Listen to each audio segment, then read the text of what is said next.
Welcome back, ladies and gentlemen. We are still in Chapter 12, chi-square tests, and we are now on Day 5, which is 12.2, Day 3, relationships between two categorical variables and the chi-square test for independence. By the end of this lesson, you'll be able to perform a chi-square test for independence. And I would like for you to try these problems when we're finished. Let's go ahead and get started. As stated, we are on 12.2, Day 3, chi-square test for independence, and you can read much of this information on pages 792 to 797. Let's start with what does it mean for two variables to have an association? What does it mean if two variables are independent, and how do you state hypotheses for a test of independence? Now, the chi-square test for independence could also be called the chi-square test for association. And we can do this if basically two variables have an association if knowing the value of one variable helps to predict the value of the other variable. And the two variables are independent if they have no association, in other words, if they have no relationship. Our null hypothesis is that there is no association between the first variable and the second in the population of interest. Our alternative hypothesis would be that there is an association between the first variable and the second in our population of interest. Remember, these are categorical variables that we're dealing with. You could also state this in terms of independence. So the first variable and the second are independent in the population of interest, meaning that there is no relationship.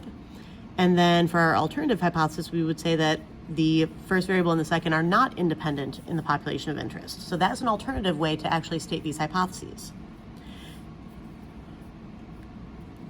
Now, when we're calculating our expected counts for a test for independence, we do this the same way as for homogeneity. We basically take our row total times our column total divided by our table total.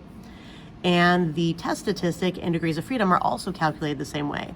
Take a look at our previous videos to see those formulas. What are the conditions for a test of independence? Again, the same as for homogeneity. However, this time we're only dealing with random sampling. If we're doing a test and assigning treatment groups, then we would be doing a chi-square test for homogeneity because we would have different groups for the treatments. When we're doing a test for independence, we've taken a single random sample and then we're splitting that sample up based on two different categorical variables. So our random sample has to meet the 10% condition because we're usually sampling without replacement. So our sample needs to be no more than 10% of the population.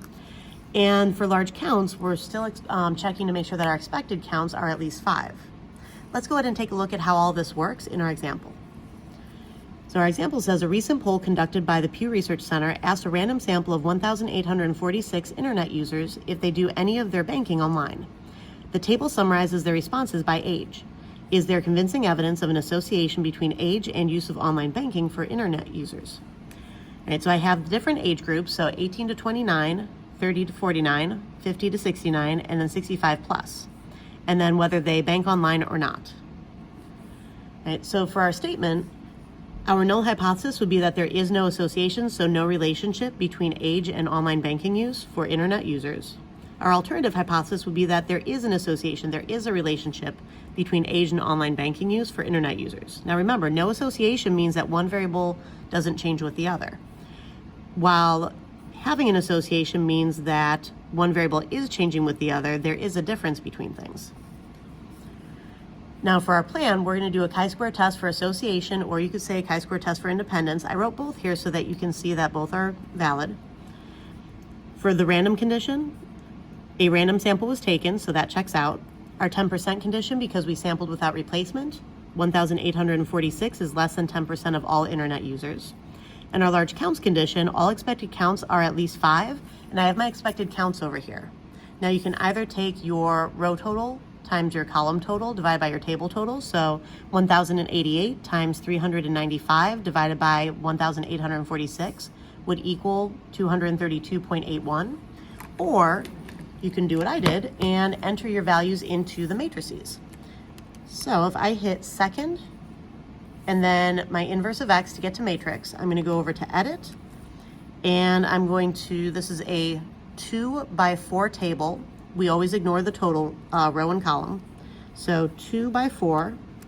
Notice it opens up the same spaces that I need to fill. And I have 265 in my first blank, 352 in my second, 304 in my third, 167 in my fourth. And then after I hit enter, it goes down to the next line. So 130, 190, 249, and 189. All right, now once I have that filled in, I'm going to hit second mode to quit out of that, and I'm going to go to Stat, over to Tests, and down to chi-square test. Now notice I'm not using GOF, I'm using chi-square.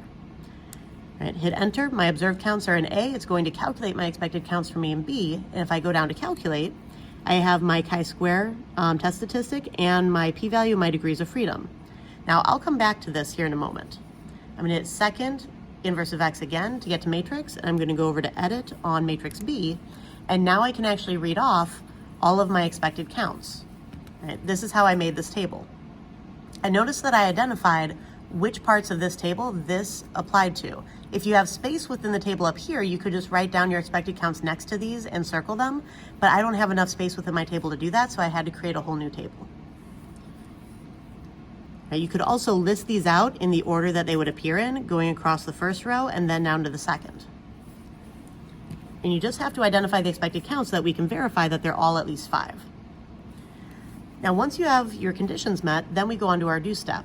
And our chi-square test statistic is calculated by taking our observed count minus our expected count, quantity squared, divided by our expected count. So I have 265, which was observed, minus my 232.81, which was expected, quantity squared, divided by 232.81, which was also my expected, plus 352 minus 319.45, quantity squared, divided by 319.45, plus, and I just put dot, dot, dot. This shows my work for calculating this chi-square test statistic. And I got the chi-square test statistic from, again, going to Stat, over to Tests, and option C, which is the chi-square test when you're dealing with 2A tables. Going down to calculate again, and I have my test statistic, 43.797 approximately, which is how I got this. My degrees of freedom are the breakdown of the online banking status. There are only 2 options for that, so 2 minus 1, the number of categories and age, 1, 2, 3, 4, which is how I got 4 minus 1, which is 1 times 3, which is 3. That's how the calculator came up with degrees of freedom 3. And then my p-value is the probability that chi-square is going to be greater than my chi-square value, 43.797. Remember, since chi-square is non-negative, it goes from 0 off to positive infinity, so the extremes are always going greater than. And over here, I have my p-value of, 1.6 something. That's not really possible unless it's in scientific notation. So look to the end here. And this e-9 means times 10 to the negative 9th. I would have to divide this number by 10 9 times. The first time you divide by 10, it moves the decimal point around the 1. The remaining 8 times you divide by 10 would move the decimal point 8 more places in front of that 1. For 8 zeros between the decimal point and the 1, so I have 0.00000000.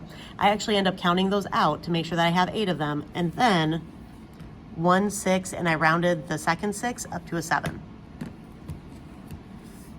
Now, for our conclusion, since the p-value of 0.0000000167 is less than our alpha of 0.05, we reject the null hypothesis. We have convincing evidence that there is an association between age and the use of online banking for internet users. Right? In other words, these are not independent of one another. They change with each other, and you can use one to predict the other. Right? Go ahead and try these problems, and I'll see you in class.